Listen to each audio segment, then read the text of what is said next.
यासोबत सकाळी 10च्या बुलेटिनच्या सुरुवातीला आत्ताची सगळ्यात मोठी बातमी, ज्या बातमीनं पोलिसांसोबतच सरकारची सुद्धा झोप उडाली आहे।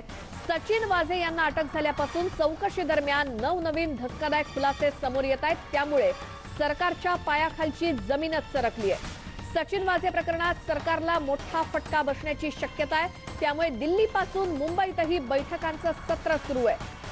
मंगळवारी रात्री मुख्यमंत्री उद्धव ठाकरे यांनी राज्याचे पोलीस महासंचालक हेमंत नगराळे आणि मुंबईचे पोलीस आयुक्त परमबीर सिंह यांच्याशी वर्षा या त्यांच्या शासकीय निवासस्थानी जवळपास 2.5 तास चर्चा केली आणि आताही थोड्या वेळात व्यूहरचना आखण्यासाठी सह्याद्री अतिथीगृहावर मुख्यमंत्री उद्धव ठाकरेंनी बैठक बोलावली आहे। या बैठकीत पोलीस दलातील फेरबदल आणि इतर महत्त्वाचे निर्णय होण्याची शक्यता आहे। एनआयएच्या तपासात धक्कादायक माहिती पुढे येऊ लागल्यानं राज्य सरकारनं हे प्रकरण अतिशय गांभीर्यानं घेतलंय। तर या प्रकरणामुळे विरोधकांना सुद्धा आयतखोलीत हाती मिळतंय। त्यामुळे त्यांना कसं उत्तर द्यायचं याची देखील रणनीती या बैठकीमध्ये ठरली जाणार आहे। थेट जाऊयात, आमचे प्रतिनिधी प्रफुल्ल साळुंखे आहेत मुंबईतून आपल्या सोबत। या सगळ्या संदर्भात माहिती घेऊयात। प्रफुल्ल, कालपासून मुख्यमंत्र्यांनी बैठकांचा सिलसिला सुरू केलेला आहे। कोणाकोणासोबत बैठका झालेल्या आहेत आणि होणार आहेत? श्वेता, आपण जर पाहिलं तर काल जे बैठकांचं सत्र जे आहे ते वेगवेगळ्या पद्धतीने सुरू होतं। सकाळी बाळासाहेब थोरात असतील, अजित पवार असतील, त्याचबरोबर एकनाथ शिंदे असतील यांच्या बैठका झाल्या। त्यानंतर दुपारी पुन्हा आघाडीतल्या सरकारच्या मधील काही जे मंत्री आहेत त्यांच्यासोबत बैठका झाल्या आणि आपण आज पाहतोय की सह्याद्री अतिथीगृहावर आज एक महत्त्वाची बैठक होणार आहे। यामध्ये काँग्रेस, राष्ट्रवादी आणि शिवसेना या तिघांची समन्वय समिती जी आहे त्या समन्वय समितीच्या प्रमुख नेत्यांची बैठक जी आहे ती थोड्या वेळात सुरू होईल अशी शक्यता या ठिकाणी व्यक्त केली जाते। कारण आता थोड्या वेळापूर्वी या ठिकाणी बैठकीला राष्ट्रवादी काँग्रेसकडनं हसन मुश्रीफ देखील दाखल झाले आहेत आणि काँग्रेसकडनं बाळासाहेब थोरात हे देखील या बैठकीला उपस्थित झालेले आहेत। आणि वेगवेगळ्या गोष्टी म्हणजे सर्वात महत्त्वाची गोष्ट म्हणजे गेल्या काही दिवसांपासून सचिन वाझे प्रकरणामुळे सरकारची जी प्रतिमा मलिन या ठिकाणी झालेली आहे, या संपूर्ण प्रकरणात काही अधिकारी या ठिकाणी दोषी आहेत का, त्यांची चौकशी गेल्या काही दिवसांपासून सुरू आहे। त्यामध्येच मुंबईचे पोलीस आयुक्त यांची बदली करावी, त्या ठिकाणी नवीन कोणी आणावं, या अनेक गोष्टी ज्या आहेत ते या तिन्ही आघाडीतल्या तिन्ही सरकारमधील जे 3 घटक पक्ष आहेत त्या सर्व नेत्यांची आज बैठक होणार आहे। आणि अनेक मुद्दे जे आहेत या सचिन वाझे प्रकरणासंदर्भात, कायदा सुव्यवस्था संदर्भात आणि 3 आघाडीमध्ये आत्ता जे बजेट मांडलं गेलं त्या बजेट संदर्भात या अत्यंत महत्त्वाच्या गोष्टींवर आता बैठक होणार आहे। आणि तिन्ही पक्षाचे महत्त्वाचे पदाधिकारी जे आहेत आणि नेते जे आहेत ते आजच्या बैठकीला उपस्थित राहणार आहेत। बिलकुल। आणि प्रफुल्ल, सचिन वाझे प्रकरण आहेच किंवा तुम्ही बजेट म्हणालात, त्याचबरोबर कोरोनाच्या पार्श्वभूमीवर पंतप्रधानांसोबत आता थोड्याच वेळात व्हिडिओ कॉन्फरन्सिंग सुद्धा आहे, त्या संदर्भात सुद्धा चर्चा होईल? नक्की श्वेता, आपण जर पाहिलं तर सचिन वाझे प्रकरण आहेच, पण आणखी एक अत्यंत महत्त्वाचं प्रकरण ज्याला आपण म्हणू शकतो महाआघाडी सरकारमध्ये वेगवेगळ्या घटक पक्ष जे आहेत त्यामध्ये काँग्रेस आणि विशेषतः शिवसेनेचे काही नेते यांना, अनेक आमदारांना या बजेटमध्ये निधी मिळालेला नाही आणि काही जे मंत्री आहेत त्या मंत्र्यांच्या विभागाला देखील निधी मिळालेला नाही आहे। त्यामुळे काँग्रेसचं म्हणणं आहे की निधीचं वाटप जे आहे ते विभागानुसार आणि गरजेनुसार या ठिकाणी व्हावं। काँग्रेस पक्षाला या ठिकाणी कमी निधी दिला गेल्याचा आरोप देखील झाला होता। त्या सर्व पार्श्वभूमीवर आज ही अत्यंत महत्त्वाची बैठक होते। या सगळ्या गोष्टी पाहिल्यात तर कुठेतरी महाआघाडी सरकारमधील ज्या कुरबुरी आहेत त्या कमी करण्याचा प्रयत्न जो आहे तो आजच्या बैठकीमध्ये निर्णय होऊ शकतो। धन्यवाद प्रफुल्ल दिलेल्या माहितीसाठी आणि अपडेट घेत राहूच। आता सह्याद्री अतिथीगृहावर अनेक नेते, मंत्री पोहोचायला सुरुवात झालेली आहे। बैठकीला लवकरच सुरुवात होईल। त्यानंतर एक महत्त्वाची बातमी हीच की स्फोटकं भरलेली गाडी जर सचिन वाझे यांनीच कारमायकल रोडवरती पार्क केली असेल तर त्यांनी हे का केलं, हा सगळ्यांना पडलेला प्रश्न आहे। याचं उत्तर आता एनआयएनं शोधून काढलंय। मी 16 वर्षांपूर्वी पोलीस खात्यातून निलंबित झालो होतो। निलंबन होण्याआधी माझा खूप दरारा होता, माझ्या नावाभोवती वलय होतं। हे सगळं परत मिळवण्यासाठी मी हा कट रचला, कुछ बडा करना है असं मी ठरवलं होतं, अशी कबुली वाझेनं एनआयएला दिल्याचं समजतंय। एनआयएच्या एका वरिष्ठ अधिकाऱ्यानं न्यूज 18 लोकमतला ही माहिती दिली। 2003च्या ख्वाजा युनूस प्रकरणामध्ये तसंच हायकोर्टाच्या आदेशावरून वाझेंना 2004 साली जे निलंबित करण्यात आलं होतं आणि आता 2020 मध्ये म्हणजे 16 वर्षांनी महाविकास आघाडी सरकारनं त्यांना पुन्हा सेवेत घेतलं। मात्र गेलेला गमावलेला दरारा आणि वलय पुन्हा परत मिळवण्यासाठी म्हणून मी हा कट रचला असल्याचं एनआयच्या तपासामध्ये सचिन वाझेंनी कबुली दिल्याचं एनआयच्या एका अधिकाऱ्यानं न्यूज 18 लोकमतला सांगितलंय. थेट जाऊयात, आमचे प्रतिनिधी अजित मांढरे हे अगदी पहिल्या दिवसापासून या सगळ्या संपूर्ण प्रकरणावरती लक्ष ठेवून आहेत. अगदी बारीक सारीक गोष्टी आपण अजित यातला पाहतोय आणि आता तर सचिन वाझेंनी एनआयच्या चौकशीमध्ये जी काही कबुली दिलेली आहे त्याबद्दल काय माहिती? बरं, जे खूप धक्कादायक आहे, कारण का इतके म्हणजे 16 वर्षानंतर सचिन वाझे हे जेव्हा पुन्हा मुंबई पोलीस दल आहे त्याच्यामध्ये त्या ठिकाणी नियुक्त झाली, त्यांची ते रुजू झाले, त्यानंतर देखील त्यांना खूप चांगल्या पद्धतीचं खातं मिळालं होतं. वरिष्ठ पोलीस अधिकारी, विशेष करून आयुक्त जे आहेत ते थेट त्यांच्या संपर्कामध्ये होते किंवा त्यांचा चांगला विश्वास त्यांच्यावरती होता. मोठमोठे हाय प्रोफाईल प्रकरणं त्यांना देण्यात आली होती. ते पहिल्यासारखेच ते मीडियामध्ये देखील, प्रसार माध्यमामध्ये देखील त्यांची जी नावं आहेत ती येऊ लागली होती. अशा परिस्थितीमध्ये असं आणखीन काय करणं गरजेचं होतं की जेणेकरून त्यांचं जे नाव गेलेलं होतं किंवा त्यांचं जी बदनामी झाली होती, जो दरारा संपला होता, तो दरारा त्यांना पुन्हा मिळवायचा होता. मग ह्या सगळ्या करण्यामधून तो दरारा नेमका त्यांना मिळणार होता का, हा देखील मोठा प्रश्न आहे. आणि त्यांना 16 वर्ष निलंबनानंतर पुन्हा सेवेत घेणं हीच त्यांच्याकरता खूप मोठी गोष्ट नाही का, असे अनेक प्रश्न या निमित्ताने उपस्थित होत आहेत. कारण का जर आपण पाहिलं तर ह्या सगळ्या प्रकरणामध्ये सचिन वाझे यांनी सुरुवातीपासूनच अशा पद्धतीने संशयास्पद भूमिका निभावली होती की जेणेकरून तपास यंत्रणा असतील किंवा वरिष्ठ पोलीस अधिकारी असतील यांना त्यांच्यावरती संशय आला होता. कारण का आपण जर पाहिलं तर 25 फेब्रुवारीला ही संपूर्ण घटना घडली. 25 फेब्रुवारीला त्यांच्याकडे तपास देण्यात आला. खरं तर इतक्या मोठ्या घटनेचा तपास हा डीसीपी आणि एसीपी लेव्हलच्या अधिकाऱ्याकडे देण्यात येतो, मात्र थेट एपीआय लेव्हलच्या अधिकाऱ्याकडे हा तपास दिला गेला. त्यामुळे देखील आश्चर्य व्यक्त केलं जात होतं आणि यामुळे अनेक वरिष्ठ पोलीस अधिकारी जे आहेत ते नाराज होते. तर पुढे जाऊन जेव्हा वरिष्ठ पोलीस अधिकाऱ्यांना त्यांच्या सूत्रांमार्फत ही माहिती मिळाली की या संपूर्ण प्रकरणामध्ये काहीतरी काळाबेर आहे, डाळ कुठेतरी काळी आहे, त्यामुळे या सगळ्या प्रकारचा तपास जो आहे अवघ्या 3-4 दिवसानंतरच नितीन अलकनोळे नावाचे जे वरिष्ठ अधिकारी आहेत त्यांच्याकडे सोपवण्यात आला. आणि नंतर पुढे हळूहळू या सगळ्या प्रकरणामध्ये आरोप प्रत्यारोप होत गेले. 5 मार्चला मनसुख हिरण यांचा मृत्यू झाला. त्यांच्या परिवारानं सचिन वाझे यांच्यावरती आरोप केले आणि तिथून नंतर मग या सर्व प्रकरणाचा उलगडा झाला. एनआयने संपूर्ण प्रकरण हातात घेतलं आणि अगदी 3-4 दिवसातच हे सगळं प्रकरण जे आहे त्याचा पूर्णपणे पर्दाफाश करून सुरुवातपासून एंड पर्यंत नेमकं सचिन वाझे यांनी कसं कसं काय काय केलं, त्याच्याकरता कोणाकोणाची मदत घेतली, या सर्व गोष्टी ज्या आहेत त्यांनी स्पष्ट केलेल्या आहेत. तर पुढे जाऊन एनआयनं हे देखील स्पष्ट केलेलं आहे की सचिन वाझे हे एनआयच्या एका अधिकाऱ्याने म्हटलेले आहेत की 16 वर्षापूर्वी माझं नाव जे होतं, माझ्या नावाभोवती जे वलय होतं, माझा जो दरारा होता, माझी दशा होती गुन्हेगारांमध्ये, वरिष्ठ पोलीस अधिकारी मला मानायचे, या सगळ्या गोष्टी ज्या आहेत त्या मला पुन्हा मिळवायच्या आहेत आणि त्याकरता कुछ तो बडा करना है, असं सचिन वाझे यांनी एनआयच्या वरिष्ठ अधिकाऱ्यांना सांगितलं, असं एनआयचे अधिकारी म्हणतायत. त्यामुळे नेमकं सचिन वाझे यांना हेच करायचं होतं का सचिन वाझे हे कोणाला वाचवण्याचा प्रयत्न करतायत किंवा कोणाचा ऑब्लिगेशन म्हणजे कोणाचा तरी उपकार मिळवण्याचा प्रयत्न करतायत का कोणाला तरी उपकार मिळवून देण्याचा प्रयत्न करत होते, अशी वेगळी थेअरी समोर येते. पण तुर्तास तरी सचिन वाझे यांनी सगळं करण्यामागे त्यांचा हाच उद्देश होता की त्यांचं गेलेलं नाव, त्यांचं मिटलेलं सगळं त्यांची झालेली बदनामी, त्यांचं सगळं गेलेला दरारा हा त्यांना पुन्हा मिळवायचा होता. हे सचिन वाझे यांनी जे एनआयचे अधिकारी आहेत त्यांच्याकडे सांगितलेलं आहे. पण एनआयच्या अधिकाऱ्यांचं हेही म्हणणं आहे की आम्ही इथेच थांबणार नसून याही पुढे जाऊन तपास करणार आहोत. तर एका अधिकाऱ्याने हे देखील स्पष्ट केलं की मनसुख हिरण यांची जी हत्याकांड झाली होती, हे हा जो आरोप करण्यात आला होता, हे प्रकरण देखील येत्या 24 तासामध्ये उघडकीस आणू.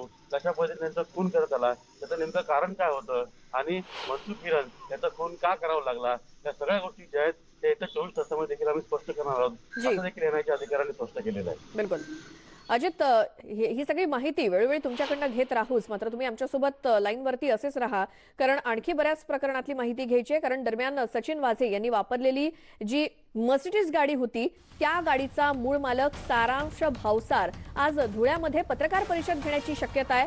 कारण याच गाडीतून मनसुख हिरेन यांनी देखील प्रवास केलेला होता आणि सध्या ही गाडी सचिन वाझेंच्या मालकीची होती. याच कारच्या डिकीमध्ये 5 लाखांची रोकड, नोटा मोजण्याचं मशीन, रेड चेक्सचं शर्ट, नंबर प्लेट आणि डायरी सापडली आहे. जानेवारीमध्ये मूळ मालकानं या एका पोर्टलवरून या कारची विक्री केलेली होती. तर या मर्सिडीज गाडीचे मूळ मालक सारांश भावसार यांच्याशी न्यूज 18 लोकमतनं संपर्क साधला होता फोन लाईनवरून. ते काय म्हणाले होते ऐकूयात. सर्वांची एक मुख्य प्रश्न होता की आपण ती गाडी जी आहे ती विकली होती किंवा तिची विक्री केली होती. तर ह्याचा थोडा खुलासा करू शकाल का? आपण कधी ही गाडी विकली होती आणि कोणाला ती विकण्यात आली होती? मी फेब्रुवारी महिन्यात विकली आहे साहेब, आणि मी सांगितलं तुम्हाला की मी कार्स 24ला ती गाडी दिलेली आहे. आता त्यांनी ती कोणाला दिली ते मी नाही सांगू शकत ना. ओके. या संदर्भात जेव्हा सचिन वाझे यांकडे ती गाडी सापडली त्यावेळी तुम्हाला कुठल्या एजन्सीने म्हणजे एनआय असेल किंवा एटीएस असेल किंवा मुंबईच्या त्या 2 तपास यंत्रणा आहेत, यांनी कोणी तुमच्याशी संपर्क केला का किंवा तुम्हाला चौकशीला बोलवलेलं आहे का? नाही, अजूनपर्यंत मला कोणाचा कॉल नाही आहे ऑफिशियली. नाही लोकल पोलिसांचा कोणाचा कॉल आहे. ज्या पद्धतीने ही गाडी सापडलेली आहे आणि तुम्ही गाडी वापरत होतात त्यानंतर तुमच्या या गाडीशी संबंध जोडला गेला. यानंतर तुमच्या बाबतीत काय प्रतिक्रिया आल्या किंवा तुम्हाला लोकांनी कसं त्या ठिकाणी फोन केले किंवा मी तेच म्हणतो ना, मी तेच म्हणतो की मला काही माहितीच नव्हतं. मला इव्हिनिंगला अचानक कॉल्स येणं चालू झालं. मी माझ्या फार्मला होतो आणि कॉल्स आल्यानंतर मी ज्यावेळेस डोळ्यांनी न्यूज बघितली त्यावेळेस मी खात्री केली की हा, ही गाडी तर माझीच आहे असं. त्यानंतर मी कार्स 24शी संपर्क साधून माझी जे डॉक्युमेंटेशन आहे त्याची सगळी पूर्तता करून घेतली आणि त्यानंतर बस जे झालं ते तुमच्या समोरच आहे. पण कार्स 24ला तुम्ही विचारणा केली का ही गाडी तुम्ही कोणाला विकली, काय आणि कधी विकली होती? कारण तुम्ही कार्स विचारलं, परंतु ते म्हटलं की आम्हाला ते राईट नाहीये सांगायचे. आपल्यालाही विचारणं म्हणजे उचित नाहीये. ते मी ज्याला विकली आहे तोपर्यंत मी बांधील आहे. त्याच्यानंतर तो कोणाला विकेल, काय विकेल ते त्यांचा प्रश्न. अगदी बरोबर. सचिन वाझे यांच्याशी कधी आपला संपर्क आला होता का किंवा कधी ह्या व्यक्तीशी नाव ऐकलं होतं किंवा? नाही सर, मी या व्यक्तीचं कधी नावही नाही ऐकलं आणि कधी याचा माझा कधी संपर्कही नाही दूरपर्यंत.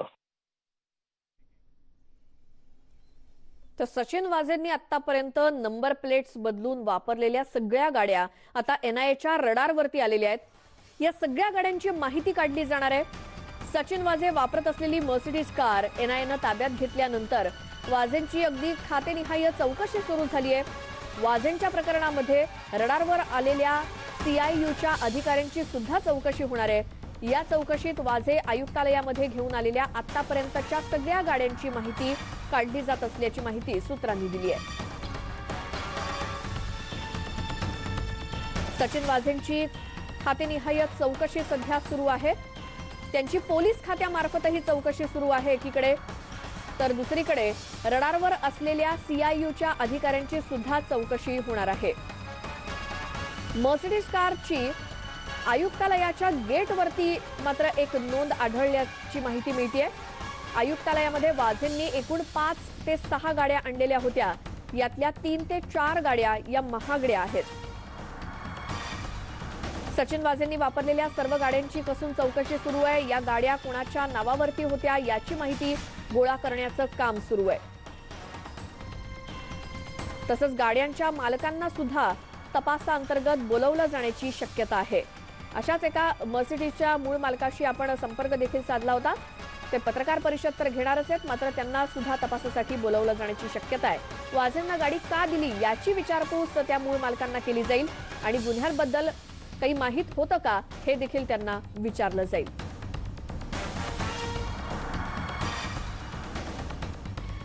पुन्हा जाऊयात, आमचे प्रतिनिधी अजित मांढरे आहेतच आपल्यासोबत. अजित, आता सचिन वाझेंची खातेनिहाय जी चौकशी सुरू आहे, कोणकोणत्या खात्यांकडून चौकशी सुरू आहे? मुंबई पोलीस दलातील वरिष्ठ अधिकाऱ्यांनी जी माहिती दिली आहे त्यानुसार वरिष्ठ अधिकाऱ्यांची एक समिती स्थापन करण्यात आलेली आहे आणि एका वरिष्ठ अधिकाऱ्याच्या अध्यक्षतेखाली ही समिती जे काम करते त्यांनी चौकशी सुरू देखील केलेली आहे. आपण जर पाहिलं असेल की सुरुवातीपासून म्हणजे 25 फेब्रुवारीपासून दुसऱ्या दिवसानंतर सचिन वाझे यांची भूमिका जी आहे ती संशयास्पद वाटत होती. त्यामुळे त्यांच्याकडून तो तपास काढून घेण्यात आला. मनसुख यांचा मृत्यू झाला आणि त्यानंतर ज्या काही गोष्टी समोर आल्या त्याने त्यांना अटक केली आणि सगळ्या सीआययू पूर्ण युनिटचा त्याच्यामध्ये सहभाग असल्याचं आता लक्षात येतं किंवा एनआयच्या तपासामध्ये या गोष्टी समोर येत आहेत. त्यामुळे मुंबई पोलिसांची प्रतिमा जी मलिन झालेली आहे तर आपण लक्षात घेतलं की कोरोनाच्या काळामध्ये जीव धोक्यात टाकून मुंबई पोलिसांनी दिवस रात्र लोकांची सेवा केलेली आहे. लोकांना त्या ठिकाणी लॉकडाऊन पाळण्याकरता, बंधनं पाळण्याकरता त्यांना बंधन केलेलं आहे. अशा परिस्थितीमध्ये ते पोलिसांनी त्यावेळी जे नाव गमावलं होतं, अनेक पोलिसांनी या कोरोना काळामध्ये आपला जीव गमावलेला आहे. या सगळ्या गोष्टीमध्ये पोलिसांनी जे त्यावेळी नाव गमावलं होतं त्यानंतर सुशांत सिंह राजपूत प्रकरणामध्ये पोलिसांवरती जे आरोप झाले होते त्या आरोपाला उत्तर देत मुंबई पोलिसांनी त्यांची इमेज जी आहे ती कुठेतरी सांभाळून ठेवली होती. पण ह्या प्रकरणानंतर संपूर्ण इमेज जी आहे ती पूर्णपणे धुळीस मिळालेली आहे मुंबई पोलिसांची, असं काही वरिष्ठ अधिकाऱ्यांनी मत व्यक्त केलेलं आहे. त्यामुळे या सर्वांची चौकशी होणं गरजेचं आहे, निपक्षपातीपणे चौकशी होणं गरजेचं आहे, निपक्षपातीपणे चौकशी करणं गरजेचं आहे आणि जे याच्यामध्ये दोष आढळतील त्यांच्यावरती कठोर कारवाई करणं गरजेचं आहे. नाहीतर यापुढे असा पायंडा पडेल आणि त्यानंतर मुंबई पोलिसांचं नाव दिवसेंदिवस खराब होत जाईल. मुंबई पोलिसांचा दरारा जो आहे तो कमी होईल. मुंबई पोलिसांचं जागतिक पातळीवर जे नाव आहे त्याला कलंक लागेल. अशा विविध गोष्टी ज्या आहेत ते वरिष्ठ अधिकाऱ्यांनी फक्त मुंबई पोलीस आयुक्तालयातील वरिष्ठ अधिकाऱ्यांकडे बोलून दाखवले नाही, तर सरकारकडे देखील म्हणजे मुख्यमंत्र्यांकडे देखील अशा गोष्टी बोलून दाखवलेल्या आहेत अशी देखील माहिती मिळते. त्यानुसार ही खात्याने चौकशी सुरू केली गेलेली आहे. सचिन वाझे हे कोणती गाडी वापरत होते, कोणती गाडी ते मुंबई पोलीस आयुक्तालयामध्ये कधी आणि का घेऊन आले होते, त्याचबरोबरीनं त्यांचं राहणीमान कसं आहे, त्यांची इन्कम किती आहे, त्यांचे मधल्या 16 वर्षाच्या निलंबनाच्या काळामध्ये त्यांचे व्यवसाय कुठले होते, ते कुठे कुठे भागीदार होते, त्यांनी कशा पद्धतीने सगळे व्यवहार केलेले आहेत, आता नेमकं ते काय करतायत, नियमानुसार त्यांचे सगळे व्यवसाय सुरू आहेत का, या सगळ्या गोष्टींची चौकशी केली जाणार आहे. त्याचबरोबर सचिन वाझे यांच्या सांगण्यावरून किंवा त्यांना मदत करणाऱ्या सीआयच्या अधिकाऱ्यांची कर्मचाऱ्यांची देखील चौकशी केली जाणार आहे. त्यांनी हे सगळं का केलं, कुठल्या कोणाच्या सांगण्यावरून केलं, त्यामागचं कारण काय होतं आणि कशा पद्धतीनं याच्यामधून त्यांना काय मिळणार होतं, या सगळ्या गोष्टी चौकशी केली जाईल. एक अहवाल तयार केला जाईल आणि तो वरिष्ठ अधिकाऱ्यांना सोपवला जाईल आणि त्यातून नंतर पुढे काय कारवाई करायची किंवा काय कारवाई नाही करायची या सगळ्या गोष्टींचं स्पष्टीकरण दिलं जाईल. आपण जर पूर्ण पाहिलं तर सचिन वाझे हे ती गाडी म्हणजे नुकतीच काल एनआयने जी गाडी पकडली आहे, मर्सिडीज गाडी जी पकडली आहे, ती गाडी सचिन वाझे हे पोलीस आयुक्तालयामध्ये घेऊन यायचे याचा एक्सक्लुझिव्ह फोटो न्यूज 18 लोकमतकडे आहे आणि या सगळ्या पार्श्वभूमीवरती सचिन वाझे वापरत असलेल्या सर्व गाड्या ज्या आहेत त्यांची चौकशी होणार आहे आणि त्या गाडीची नोंद जी आहे, जी मर्सिडीज गाडी आहे त्या गाडीची 2 वेळा नोंद जी आहे ती मुंबई पोलीस आयुक्तालयाचा जो एंट्री गेट आहे त्या एंट्री गेटच्या नोटबुकमध्ये ऑर्डर बुकमध्ये त्या ठिकाणी ती नोंद आहे ती पोलिसांना मिळालेली आहे, एनआयला मिळालेली आहे आणि त्या अनुषंगाने एनआय संपूर्ण घटना तपास करत आहे. पण पोलिसांचा कुठेतरी संपूर्ण आपल्यावर लागलेला डाग पुसण्याचा हा प्रयत्न आहे. त्यामध्ये किती कठोर पद्धतीने चौकशी केली जाते आणि किती कठोर शिक्षा केली जाते हे हा अहवाल समोर आल्यानंतरच स्पष्ट होईल. अजित, धन्यवाद दिलेल्या माहितीसाठी. आणि आपण या प्रकरणाचे अपडेट तर घेत आहोतच, मात्र या संपूर्ण प्रकरणासंदर्भात भाजपचे आमदार राम कदम यांनी काय प्रतिक्रिया दिली ऐकूयात. मुंबई पोलिसांच्या हेडक्वार्टरमध्ये वाझे जी मर्सिडीज कार वापरत होते ती आढळते. एवढं मोठं षडयंत्र मुंबई पोलिसांच्या हेडक्वार्टरमध्ये बसून ते रचत का होते आणि एवढं मोठं षडयंत्र जर मुंबई पोलीस हेडक्वार्टरमध्ये बसून त्यांनी रचलं असेल तर महाराष्ट्र सरकारच्या नेत्यांचा त्याला समर्थन असल्याशिवाय हे होऊ शकत नाही. वाझेंकडे कॅश पैसे मोजण्याची मशीन सापडली आहे. कॅश पैसे मोजण्याची मशीन वाझेंना त्याची गरज काय, कुणाकडून कॅश ते वसूल करत होते आणि कुणाला देत होते, त्याचं कॅश वसूल करणं आणि त्याच्याकडे कॅश मशीन सापडणं का ही कारणं आहेत. शिवसेना खुलेआम त्यांचं समर्थन करते. या बातमीतले अपडेट घेत राहूच, मात्र तुर्तास इथे वेळेल एका छोट्याशा ब्रेकची पाहत राहा न्यूज 18 लोकमत.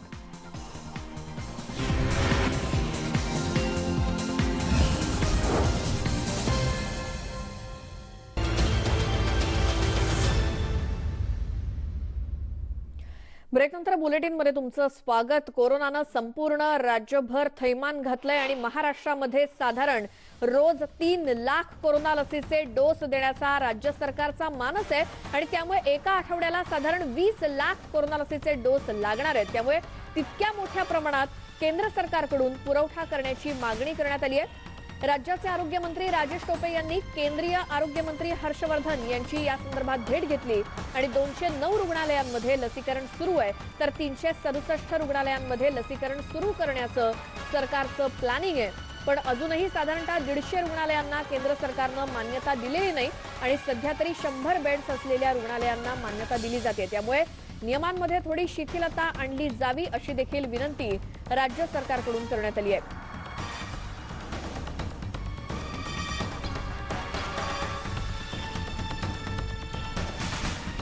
या संदर्भातली माहिती घेण्यासाठी थेट जाऊयात मुंबईमधून स्वाती लोखंडे आमच्या प्रतिनिधी आपल्या सोबत आहेत, तर नागपुरातून तुषार कोहळे आहेत. सुरुवातीला मुंबईमध्ये जाऊयात. स्वाती, अशी बरीच हॉस्पिटल्स आहेत की जिथे मान्यता देण्यात आलेली आहे लसीकरणासाठी, पण लसीचे डोसेस उपलब्ध नाहीत. अशा बाबतीत काय स्थिती आहे? खरं तर आता मी नेस्को म्हणजे गोरेगावमधील लसीकरण केंद्रावर आहे. इथे जर आपण लक्ष दिलं तर आता लसीकरण सुरू झालं. म्हणजे आतापर्यंत म्हणजे सकाळचे जर आपण 10:25 झाले तर 10:25 पर्यंत एक 550 जण आले इथे. आतापर्यंत 550 जणांना आतमध्ये घेतलेलं आहे. म्हणजे एका दिवसाला साधारणतः 3,500 इतकी लस इतक्या जणांना इथे लस दिली जाते. एकूणच मुंबईतल्या लसीकरण केंद्रांवर त्यांच्या क्षमतेपेक्षा अधिकचं काम सुरू आहे किंवा अधिकचे डोस दिले जात आहेत. पण प्रश्न हा आहे की जितकी गरजेची लस आहे तितकी मिळते का, हा प्रश्न आहे. तर जर साधारणतः इथल्या ज्या डीन आहेत त्यांचं असं म्हणणं आहे की त्यांच्याकडे आत्ताचा या क्षणी 4 दिवस पुरतील इतका लसीचा साठा आहे आणि अधिकची लस म्हणजे त्याच्या पुढील दिवसांसाठीची लस जी आहे ऑथॉरिटीना ईमेल करून आणि त्याचबरोबर फोन करून त्यांना सांगण्यात आलेलं आहे आणि 2 दिवसात त्यांच्याकडे साठा येईल अशी त्यांना अपेक्षा आहे आणि तसं त्यांनी म्हटलेलं आहे.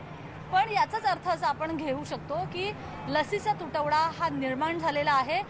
जसं आपण पुण्यामधली स्थिती बघितली होती, त्यानंतर इथली आता आपण बघितली स्थिती, मुंबईभरात किंवा राज्यभरामध्ये लसीचा तुटवडा होतो आणि म्हणूनच आरोग्यमंत्र्यांनी थेट केंद्रीय आरोग्यमंत्र्यांची भेट घेतली आणि त्यांना एकूणच परिस्थितीबद्दल अंदाज दिलेला आहे. कारण साधारणतः राज्यातली जर परिस्थिती बघितली तर 1,77,00,000 लोक असे आहेत की ज्यांना आतापर्यंत लस घेण्याची मुभा आहे. याच्यामध्ये एक तर इसेन्शियल सर्व्हिसेसमध्ये लोक आहेत, त्याचबरोबर कोमॉर्बिडिटी म्हणजे सहव्याधी असलेले आणि 60 वर्षांवरील अशा सगळ्यांची जर आपण एकूणच संख्या बघितली तर 1,77,00,000च्या आसपास आहे आणि 2,20,00,000 डोसेस त्यांना अपेक्षित आहेत असं सरकारचं म्हणणं आहे. आणि म्हणून तेवढा पुरेसा साठा दिला जावा केंद्र सरकारकडून.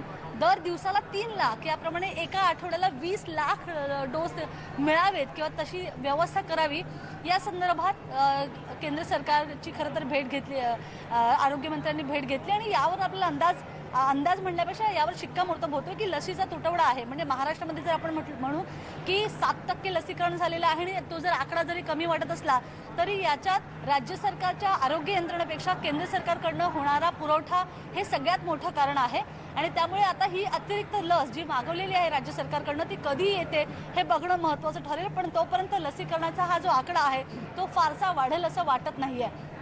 श्वेता. बिलकुल. स्वाती, थोडंसं थांबवते तुम्हाला, मात्र आता आपण नागपुरात जाऊया, तिकडची परिस्थिती जाणून घेऊयात. नागपुरातून तुषार कोहळे आपले प्रतिनिधी तिथे आहेत. तुषार, नागपूरमध्ये काही दिवसांपूर्वी लसीच्या डोसेसचा तुटवडा खूप मोठ्या प्रमाणात भासत होता, त्यानंतर आताची सिच्युएशन काय आहे? श्वेता, जर का बघायचं झालं तर काल आपण बघितलं की केंद्रीय आरोग्य सचिवालय त्यांनी महाराष्ट्राच्या मुख्य सचिवांना पत्र लिहिलं आणि लसीकरणावर भर देण्यासाठी विनंती केली की लसीकरणाचं प्रमाण वाढवण्याची विनंती केली.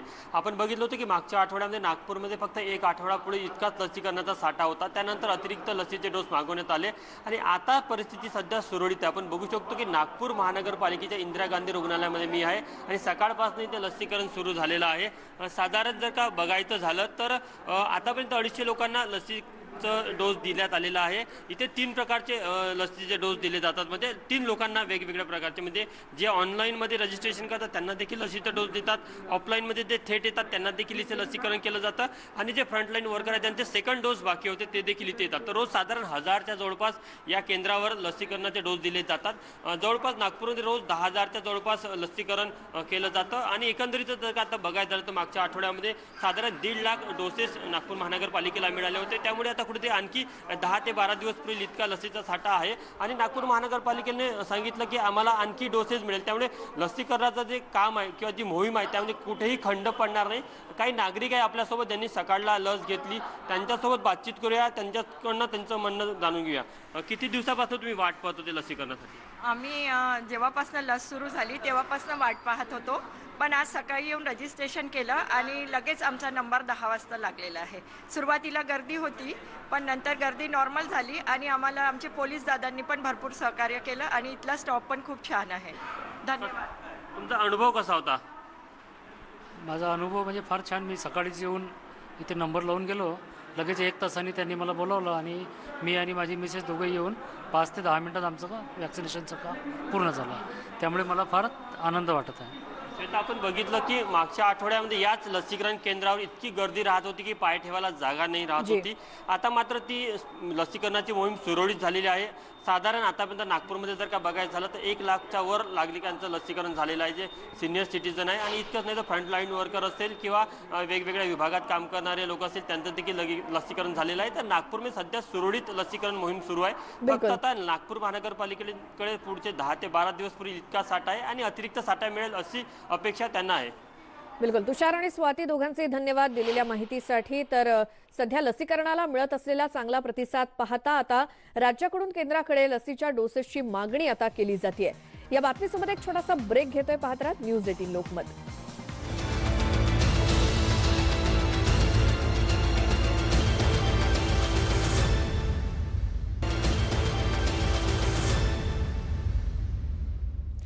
ब्रेकनंतर स्वागत. आणि आपण रियालिटी चेक करतोय महाराष्ट्रामध्ये वेगवेगळ्या ठिकाणी जिथे जिथे लसीकरण सुरू आहे कशा पद्धतीने सुरू आहे. थेट जाऊयात. नाशिकमधून आपले प्रतिनिधी प्रशांत बाग आपल्या सोबत आहेत. प्रशांत, तुम्ही आता कुठे आहात नेमके आणि नाशिकमध्ये सुरू असलेल्या लसीकरणाबद्दल काय माहिती?